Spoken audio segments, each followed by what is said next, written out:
সন্ধেবেলায় মুখরোচক কিছু খেতে ইচ্ছে হলে তোমরা এই রেসিপিটা ট্রাই করতে পারো। এটা বাইরে থেকে যতটা কুড়মুড়ে হয় ভিতর থেকে ততটাই সফট হয়। সো হ্যালো এভরিওয়ান, আজ আমি তোমাদের সাথে শেয়ার করব গাজর, বিট আর কয়েকটা সবজি দিয়ে তৈরি এই রেসিপিটা।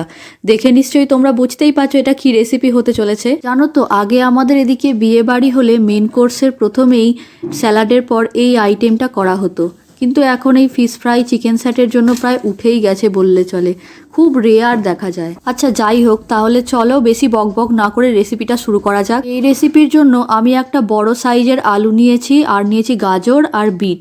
এগুলোকে আমি গ্রেড করে নেব গ্রেডারের সাহায্যে। গাজর আলু খুব ভালো করে আমি ধুয়ে নিয়েছিলাম, তবে হ্যাঁ, তোমরা আলুটাকে সিদ্ধ করে নিয়েও করতে পারো। এবার কয়েকটা বাদাম নিয়ে বাদামটাকে আমি শুকনো কলায় ভেজে নিচ্ছি। বাদামটাকে তুলে নিয়ে কড়াইতে বেশ খানিকটা সাদা তেল দিয়ে তার মধ্যে গ্রেড করা গাজর, বিট, আলু একসাথে দিয়ে দিলাম। আমি কিন্তু সবজিগুলোকে আলাদা করে ভাজিনি, আমি একসাথেই সমস্ত সবজি ভেজে নিচ্ছি। খুব ভালো করে নাড়াচাড়া করে নিয়ে এটাকে একটু ঢাকা দিয়ে রেখে দিতে হবে যতক্ষণ না পর্যন্ত সিদ্ধ হয়। এবার এর মধ্যে দিয়ে দিলাম পরিমাণ মতো নুন, কুচানো পেঁয়াজটাকে আমি এইভাবে কেটেছি, আর দিয়ে দিলাম আদা বাটা। তবে হ্যাঁ, পেঁয়াজটাকে একটু নাড়াচাড়া করে নিয়ে তারপর আদাটাকে দিতে হবে। আরও একবার খুব ভালো করে নাড়াচাড়া করে নিতে হবে যাতে করে আদার কাঁচা গন্ধটা চলে যায়। আর দিয়ে দিচ্ছি ওপর দিয়ে বাদাম। দিয়ে দিলাম এক মুঠো টোস্ট বিস্কুটের গুঁড়ো, তোমরা চাইলে বেডগ্রামসও ইউজ করতে পারো। আর দিলাম ঝালের জন্য লঙ্কার গুঁড়ো, তোমরা চাইলে কাঁচা লঙ্কা ইউজ করতে পারো। আর দিয়ে দিচ্ছি এখানে মিট মশলা। মশলার সাথে খুব ভালো করে মিশিয়ে নিয়ে এটাকে আমি নামিয়ে নিচ্ছি।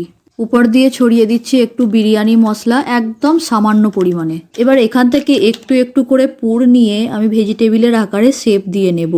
আমি একটু লম্বা করে ভেজিটেবিলটা করে নিচ্ছি।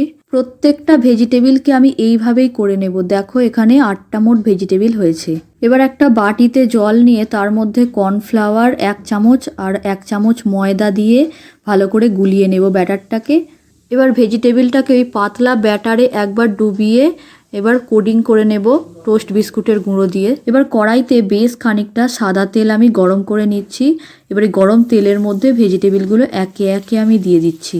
দেখো আমি এখানে ভেজিটেবিলগুলো ডবল কোট করেছি, তোমরা চাইলে সিঙ্গেল কোট করতেই পারো, তবে আমার মনে হয় সিঙ্গেল কোটে খুব একটা ভালো হয় না। ভেজিটেবিলটার এক পিঠটা ভাজা হয়ে গেছে, আর এক পিঠটা আমি উল্টে পাল্টে ভেজে এবার তুলে নিচ্ছি। খুব বেশি লাল করার প্রয়োজন নেই, যেমন ভিডিওতে দেখাচ্ছি সেরকম মোটামুটি লাল করলেই হবে। আমার মনে হয় দোকানে লাইন দিয়ে দাঁড়ানোর থেকে বাড়িতে ভেজিটেবিলগুলো তৈরি করলে কিন্তু খুব ভালোই হবে। একদিকে যেমন পেট খারাপেরও ভয় থাকবে না, আর অন্যদিকে বাড়ির লোক একসাথে বসে অনেক খেতে পারবে। সন্ধেবেলায় যদি চায়ের সাথে থাকে এরকম ভেজিটেবিল চপ, তাহলে সন্ধ্যের আড্ডাটা জমে যায়। কি ঠিক বললাম তো বন্ধুরা? এই ভেজিটেবিল গুলো কিন্তু সসের সাথেও খেতে দারুণ লাগে, তোমরা একবার ট্রাই করতে পারো বাড়িতে। আর যদি হাতের সামনে কাসুন্দি থাকে, কাসুন্দি দিয়েও কিন্তু খেতে দারুণ লাগে। দেখো কত সহজেই আমি ভেজিটেবিল গুলো তৈরি করে ফেললাম, আর করতেও খুব একটা বেশি যে টাইম লাগে সেরকম না। এবার আর আমি কিছুই করিনি, শুধু সাজানোর জন্য একটু পেঁয়াজ আর একটু সস ইউজ করেছিলাম। আজকের আমার এই ভেজিটেবিল চপের রেসিপিটা তোমাদের কেমন লেগেছে